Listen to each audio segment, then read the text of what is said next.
स्वारगेट बस स्थानकातील अत्याचार प्रकरण आणि या प्रकरणी पीडित तरुणी आणि आरोपी दत्ता गाडे एकमेकांच्या संपर्कात नाहीत।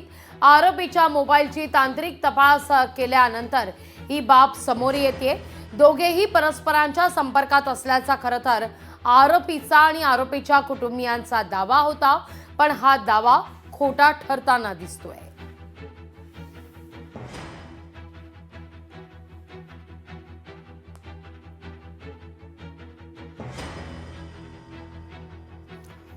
स्वारगेट एसटी स्थानकामध्ये शिवशाही बसमध्ये प्रवासी तरुणीवर बलात्कार करणारा आरोपी दत्तात्रय गाडेच्या मोबाईलची तांत्रिक तपासणी करण्यात आलेली आहे आणि त्यानंतर परस्परांच्या दोघेही संपर्कात नसल्याचा आता समोर येत आहे।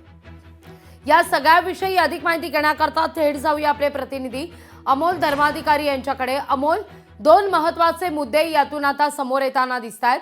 एक, तरुणीचा नोंदवला गेलेला जबाब, ज्यामध्ये तरुणी म्हणते की दत्ता गाडेनं आपल्याला जीवे मारण्याची धमकी सुद्धा दिलेली होती, गळा दाबण्याचा प्रयत्न करण्यात आलेला होता, असा या तरुणीचा आरोप आहे।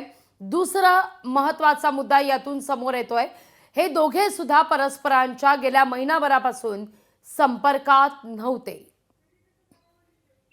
नक्कीच आणि अतिशय दोन महत्त्वाच्या घडामोडी आहेत ते या संपूर्ण प्रकरणामध्ये समोर आलेल्या पाहायला मिळतात। ज्यावेळेस ही सगळी घटना घडली त्यावेळेस आरोपी दत्तात्रय गाडे याने या तरुणीला जीवे मारण्याची धमकी सुद्धा त्या बसमध्ये दिलेली होती आणि त्यामुळेच कुठेतरी ही तरुणी घाबरलेली होती, बेदरलेली होती आणि त्यानंतर तिने बाहेरून कुठेही आरडाओरड केली नाही। मात्र नंतर फलटणला जात असताना मध्येच ती माघारी फिरली आणि पुन्हा स्वारगेट पोलीस स्टेशनमध्ये जाऊन या संबंधीची तक्रार आहे ती सुद्धा तिने दिलेली आहे। आणि दुसरीकडे जो दावा आरोपीच्या वकिलांकडून आणि कुटुंबियांकडून केला जातोय की आरोपी आणि पीडित तरुणी हे जवळपास एक महिन्यापासून एकमेकांना ओळखतात किंवा संमतीने त्यांच्यामध्ये हा सगळा प्रकार झालेला आहे, तो दावा सुद्धा पोलिसांनी खोडून काढलेला आहे। कारण की आरोपी दत्तात्रय गाडे याचा मोबाईल आहे तो सुद्धा तपासण्यात आलेला आहे आणि त्यामध्ये संबंधित पीडित तरुणी आहे हिच्याशी कोणताही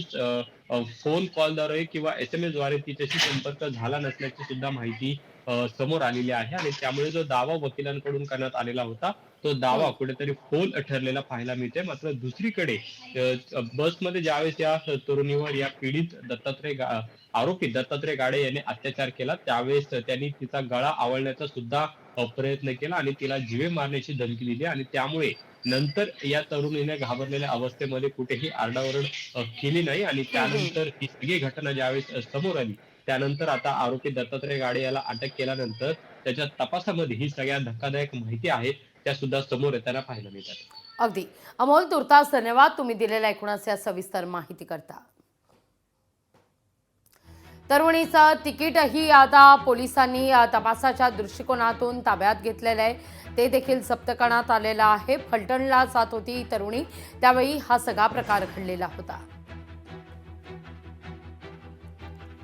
दत्ता गाडेनं जीवे मारण्याची धमकी दिली असा पीडित तरुणीचा आता जबाबात स्पष्ट होतंय, जबाबात नोंद करण्यात आलेली आहे। तरुणीचं म्हणणं आता समोर येताना दिसतंय। स्वारगेटमधील अत्याचार प्रकरणी पीडित तरुणीनं हा दावा केलेला आहे, पण याच वेळी आपण दत्ता गाडेला आपल्याला जीवे मारू नकोस अशी विनंती केली असल्याचं देखील या ठिकाणी सांगण्यात येत आहे। या घडीची सगळ्यात महत्त्वाची बातमी, आरोपी दत्ता गाडेचं आणखीन एक कृत्य आता समोर आलेलं आहे। त्याच रात्री दुसऱ्या एका महिलेची देखील छेडछाडीचा प्रयत्न करण्यात आल्याचं कळत आहे।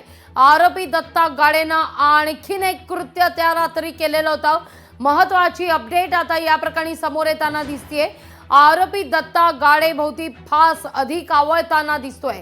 त्याच रात्री दुसऱ्या एका महिलेची देखील छेडछाड दत्ता गाडेनं काढली होती, छेडछाड दत्ता गाडेनं केलेली होती। हे कृत्य आता समोर येते। नराधम दत्ता गाडेचं आणखीन एक दुष्कृत्य आता समोर आलेलं आहे। त्याच रात्री दत्ता गाडेनं आणखीन एका महिलेची छेड काढण्याचा प्रयत्न केलेला होता। आता तपासात या सगळ्या बाबी स्पष्ट होताना दिसतात। दत्ता गाडेची सातत्यानं चौकशी केली जाते। DNA चाचणी सुद्धा दत्ता गाडेची घेण्यात आली आहे आणि आता या सगळ्या घडामोडींनंतर एकामागून एक खुलासे होताना दिसत आहेत.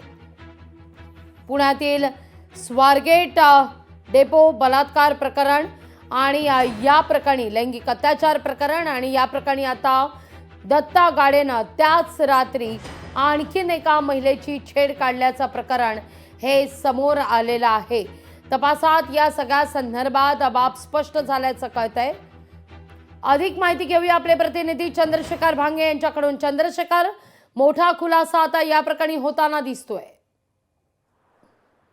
तर दत्ता गाडे जो नराधम आरोपी आहे, हा एसटी बस स्थानकावरती त्याचा वावर जो आहे तो नेहमी राहायचा आणि दरम्यानच्या काळामध्ये ज्या महिलेवरती त्यांनी अत्याचार केलं, पीडित महिलेच्या अगोदर एका महिलेची सुद्धा तो छेडछाड करत असल्याचा प्रयत्न केल्याचा याची माहिती समोर येत आहे.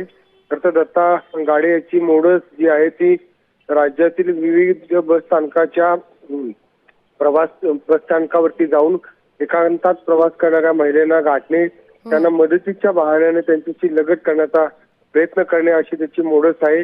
खरं तर ज्या पीडित तरुणीवरती दत्ता गाडे यांनी अत्याचार केलं होतं त्याच्या अगोदरची जर आपण घटनाक्रम पाहिला तर तो मध्यरात्रीच्या सुमारास स्वारगेट बस स्थानकावरती दाखल झाल्याची माहिती आहे. त्यानंतर एका पीडित महिला जी आहे त्या महिलेचा पिच्छा दत्ता गाडे जो आहे तो करत असल्याची माहिती आहे.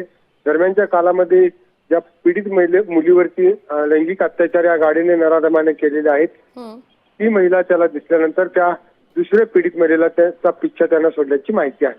लागली निश्चित. चंद्रशेखर, धन्यवाद तुम्ही दिलेल्या एकूण असे सविस्तर माहिती करता.